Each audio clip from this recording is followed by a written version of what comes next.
मैया की प्रेरणा हुई तो मैंने सारे नियम जस्ट उलट दिए। मैं किसी के यहाँ नहीं खाता था, मैं यहाँ तक किसी को आशीर्वाद भी नहीं देता था। मैं ब्राह्मण हूँ, लेकिन मेरे को लगता था कि पुण्य नष्ट होगा, फलाना ठिकाना। लेकिन अब मैंने उल्टा कर दिया कि मैं भैया लोगों से प्रार्थना करता हूँ कि भैया सबका भला करो, जो भोजन दे रहा है आदि आदि। और मेरे साथ कई दिन तक अगर कोई चला तो एक मोची था, एक जाति का मोची था, इंदौर का रहने वाला।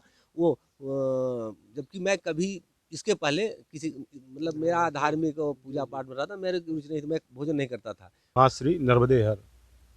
हम परिक्रमा पथ पर ग्राम महानदी के पास हैं। यहाँ पर परिक्रमा कर रहे 5 मूर्तियाँ हमको मिली। आइए सीधे इनसे चर्चा करते हैं नर्मदा परिक्रमा को लेकर। महाराज जी नर्मदे हर। नर्मदे हर। महाराज जी परिक्रमा में हैं। जी हाँ, परिक्रमा कहाँ से निकली परिक्रमा आपकी? शुरू हुआ है, ओंकारेश्वर से शुरू किए हैं 9 नवंबर को। रहने वाले कहाँ के हैं? उत्तर प्रदेश, प्रयागराज जिला। प्रयागराज से यहाँ नर्मदा परिक्रमा पर कैसे मन हुआ नर्मदा परिक्रमा करने का? नहीं, हमारे वो स्कंद पुराण में रेवाखंड में भी है। और हमारे यहाँ से एक संत हैं, वो हमारे बहुत मतलब परिचित, ज़्यादा काफ़ी परिचित हैं। तो वो आए थे, उन्होंने 3 साल 3 महीना 13 दिन वाली किया था। तो उन्हीं से विशेष मालूम पड़ा, तो हमारी भी धर्म में रुचि रही, तो हमने कहा हम भी चलते हैं, इस तरह से मालूम पड़ा। घर परिवार के लोगों ने अनुमति दे दी?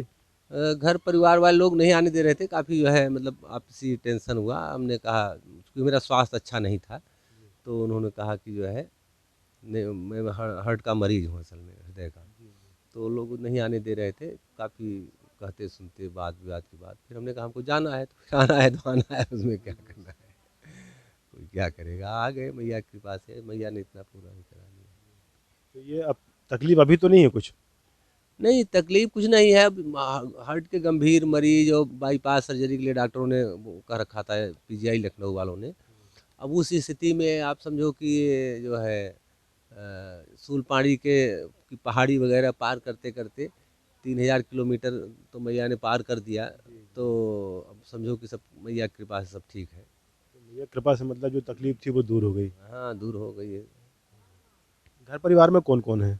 लड़का है, लड़की है, पत्नी है, माँ बाप भाई सभी हैं। तो क्या नौकरी पे थे कि व्यवसाय कुछ? नहीं, मैं पहले प्राइवेट जॉब में था, और इसके बाद हमारे लड़के वगैरह नौकरी में हो गए हैं, भाई वो हैं। हम तो अब इस समय घर पे ही रहते हैं। स्वास्थ्य खराब जब से हुआ तो हम घर पे ही हैं। लगभग 3000 किलोमीटर आप बोल रहे हैं पैदल चल लिए। क्या अनुभव रहा है 3000 किलोमीटर चलने का? ये अनुभव तो देखिए, ये छोड़, पहली चीज़ तो जो आंतरिक अनुभव होते हैं ना, या सार्वजनिक किया नहीं जाता है। बस यही मैं कहूँगा कि आध्यात्म की यात्रा है, बहुत ही ये जागृत यात्रा है, करने योग्य है। बाकी बहुत सारे अनुभव होते हैं, उन अनुभवों को जो है ऐसे सार्वजनिक नहीं करना चाहिए, मेरा। हम चैनल सिर्फ परिक्रमा वासियों पर ही मतलब ये चैनल हमारा है। हम और जो नर्मदा भक्त होते हैं वही ये चैनल देखते हैं। तो जो परिक्रमा करना चाहते हैं उनको कुछ ज्ञान मिल सके इसलिए हम आपसे भी चर्चा कर रहे हैं कि कुछ अनुभव आप शेयर करेंगे। नहीं, अनुभव का मतलब जिस दिन से आप परिक्रमा उठाते हैं, उस दिन से मैया आपके साथ रहती है। वो कोई जल में नहीं है, जल रूप नहीं, जल तो उसकी करुणा, जल के रूप में उसकी करुणा बह रही है। असल में वो सर्वव्यापिनी है, हमारे आपके हृदय में है। जिस दिन से आप उठाते हैं ना, उस दिन से वो आपके साथ में लगी रहती है 24 घंटे। एक भी पल वो ऐसा नहीं होता कि जब आपका साथ छोड़े। इसलिए अनुभव की बस बात यही है कि 24 घंटे जब आप परिक्रमा उठा लेते हैं, तो 24 घंटे एक जो है दिव्य शक्ति के संरक्षण का अनुभव करते हैं। दिव्य शक्ति का संरक्षण 24 घंटे आपके साथ होता है, बस यही सबसे बड़ा अनुभव है। इसीलिए कहते हैं लोग कि कभी भूख प्यास लगे कोई दिक्कत हो तो तुरंत आपको सहायता मिलती है। बिल्कुल सहायता मिलती है, बिल्कुल सहायता मिलती है। मुझको तो लगता है कि कोई जो है सांस चल रहा है, आपके हृदय में चल रहा है, कहना भी नहीं पड़ता। आपके मन में बात आती है और वो चीज़ होने लगती है। उस आपके मन में बात आती है, अब मैया सोचती है कि हमारे बच्चे के मन में ये बात आई है, अब हम इसका कुछ जो है व्यवस्था करें। तो जैसे आप अपने माँ से कुछ कहते हैं, तो वो थोड़ा देर में आपको व्यवस्था करती है, वैसे वो मैया भी तुरंत कुछ ही देर में व्यवस्था कर देती है। ये तो अनुभव की बात है। इतना आपने परिक्रमा की इस दौरान बहुत से संत भी मिले होंगे। संत कई मिले। वो एक हरिहर बाबा हैं, वहाँ सप्तधारा पर, माने जो ब्रह्मांड घाट है उसके जस्ट 1 डेढ़ किलोमीटर आगे है। और बड़े अच्छे संत हैं, सिद्ध संत हैं। काफ़ी समय उनसे मिला, उनसे हुआ, काफ़ी बातचीत हुई। और इधर मीरा माई हैं एक, वो भी सिद्ध हैं, हालांकि इस समय काफ़ी वो अस्वस्थ चल रही हैं। तो ये दो विशेष संतोष मिला। सियाराम बाबा के भी दर्शन हुए, लेकिन समय काफ़ी उस समय ज़्यादा था, तो बहुत ज़्यादा उनसे कोई बातचीत नहीं हुई। वैसे भी वो इतने वृद्ध हैं कि बहुत बात शायद नहीं करते हैं। ये 3 संतों से विशेष रूप से मिले हैं। बहुत से संतों से हमारा साक्षात हुआ, तो उनका ये कहना था कि नर्मदा तट पर बहुत से सिद्ध मुनिषी तपस्वी सूक्ष्म रूप से अभी भी तपस्यारत हैं, जिनका सानिध्य परिक्रमा करने के दौरान मिलता है। देखिए, अब इसके बारे में यह है कि ये सूक्ष्म रूप से रहते हैं, तो मतलब दृश्य रूप से तो कोई दिखता नहीं है, और सूक्ष्म चीज़ों का अनुभव तो भाई सूक्ष्म रूप से ही हो सकता है। बहरहाल दिव्य देखने में हमको एक ही चीज़ आई कि अब वो चाहे वो समझ लीजिए कि संतों की कृपा हो, चाहे मैया जिस रूप में हो, कहीं कोई जो है ज़रूरत पड़े तो कोई न कोई कुत्ता से लेकर के कोई न कोई पशु पक्षी किसी न किसी रूप में सहायता देता है। अब वो कुत्ता है तो अब आप उसको कुत्ता ही समझोगे, क्या पता कोई दिव्य शक्ति ही आकर के आपके सहयोग के लिए आ गई हो। तो इसलिए ऐसा जैसे आप कह रहे हैं वैसे हमने भी सुना है, पर एकदम स्पष्ट मैंने दर्शन किसी का नहीं किया है। रास्ते में कहीं कभी ऐसा हुआ हो कि रास्ता भटक गए हो, कुछ दिक्कत हो गई हो, ऐसा कुछ ऐसा? नहीं, भटके 1-2 बार, भटके रास्ते 2-3 बार। एक बार तो मैं कुत्ती वाली बात इसलिए वो किया ना कि वहाँ जो है शुरुआती दौर में ही काफ़ी हमको लगता है यात्रा शुरू किए हुए 20 दिन हुआ होगा, तो काफ़ी एक जगह जो है भ्रम वाली स्थिति थी, और जो है कुछ जंगली और मतलब जो है मैया के तट था, समझ में नहीं आ रहा था। तो वहाँ पे जो है मेरा पहला अनुभव था कि एक कुत्ता आया। अब चूंकि वहाँ कोई बताने वाला नहीं था, तो हमने वो आगे आगे चलने लगा हमारे, तो हमको लगा मन में कि मैया का वो प्रेरणा है क्या। तो फिर वो उसके साथ हम गए, और जगह जगह खड़े होकर के हमको प्रतीक्षा भी करता, और खड़ा होकर ऐसे जैसे कोई मालिक को अपने बाईपास दे रहा है उसे। 2-2.5 किलोमीटर चला, और जहाँ एक स्थान था चौराहा, माने जहाँ हमको जाना था उससे थोड़ा पहले, जहाँ एक आदमी मिल गया और उसे नर्मदे हर हुआ, उसने हमको रास्ता बताया, तहाँ तक वो आया। उसके बाद जो है फिर वो लौट के आया। मैंने उसको रास्ते में बिस्कुट वगैरह जो है लिया था, मुझे लगा कि मैया का कोई भैरव ही है, तो मैंने कहा भैरव बाबा बिस्कुट खाइए, और उसको प्रणाम किया, तो वो चला गया। कहने का मतलब ये तो पहला मेरा अनुभव था। बाकी सूलपानी के जंगलों में तो ऊंचे ऊंचे जगहों पे वो बच्चे रहते हैं, तो लड़कियां एक जगह भूले, तो वहाँ लड़कियां पहले से चिल्लाने, बाबा जी आप गलत जा रहे हैं। हम पूछ रहे हैं, हमको तो अपने हिसाब सही जा रहे हैं, गलत जा रहे हो, गलत जा रहे हो। खूब दूर से चिल्ला रही हैं, चिल्लाते चिल्लाते फिर बाद में हम उनके बात पर कवर किए, दाहिने बाएं होते सही स्थान पहुँच गए। तो जहाँ रास्ता भूल जाओ तो कुछ न कुछ सहयोग मिल जाता है। कपिल धारा के पहले वो जो बड़ा जंगल है, वहाँ थोड़ा जो है जरूर भ्रमित हुए, और पता नहीं क्यों मैया की स्थिति से वो 2 लोग थे, थोड़ा जो है जा रहे थे सही, बाद में ऐसा लगा कि यार हम गलत जा रहे हैं, तो हम लौट लिए, काफ़ी दूर तक लौटे, तो फिर रास्ता बंद हो गया। ऐसा करके वहाँ जो है फिर बाद में मिल गया रास्ता। लेकिन प्रत्यक्ष अब यह है कि कुत्ता तो हमको लगते हैं कि जैसे मैया के सिखाए हुए हो यहाँ। कुत्तों की कहानी बहुत है, चैनल पे ज़्यादा बोलेंगे तो क्या हो। आप गंगा तीरे के हैं, यहाँ नर्मदा तीरे, क्या अंतर पाते हैं दोनों में? देखिए, गंगा तीरे ऐसे समझिए कि जैसे पुराने धनी होते हैं ना, जो पुराने धनवान होते हैं, उनकी अगली पीढ़ियाँ जो है प्रायः हमको डाउन हो जाती हैं, डाउनफॉल जाती हैं। और जो नए वो होते हैं तो वो अपने लाइन पे चलते हैं। तो गंगा के किनारे में मुझे लगता है कि धर्म या भक्ति कम हो गई है, और नर्मदा मैया के किनारे धर्म, श्रद्धा, भक्ति बहुत ज़्यादा है, कई गुना ज़्यादा है। मेले में भी वहाँ रहा, तो वहाँ दूर दूर संत आते हैं, भंडारा वगैरह वहाँ भी चलते हैं, सब कुछ होता है। पर यहाँ जो पूरे रास्ते हमने देखा, लोग श्रद्धापूर्वक नर्मदे हर प्रणाम कर रहे हैं, कई कई पैर जो है छूते हैं या ऐसा करते हैं। तो मतलब श्रद्धा यहाँ बहुत है।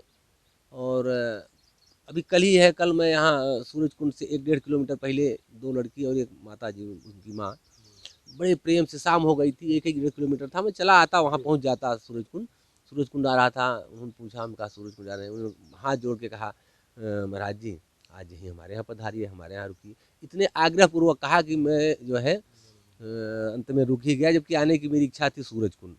तो अब ये सब इतनी श्रद्धा, इतना भक्ति, पूरे रास्ते में नर्मदे हर लोग चाय पिला रहे हैं। कई बार चाय की स्थिति ये हो जाती है कि जवाब देना पड़ता है, तो श्रद्धा भक्ति जितना यहाँ मुझे नर्मदा खंड में पूरे मार्ग में दिखा उतना कहीं नहीं। मैं पूरे मतलब काफ़ी भारतवर्ष में लगभग घूमा हूँ, पर बहुत श्रद्धा भक्ति है और मैया की बड़ी महिमा है, बड़ी अपार महिमा है, ये बात है। जब परिक्रमा प्रारंभ की तो क्या बेसिक तैयारी की थी आपने?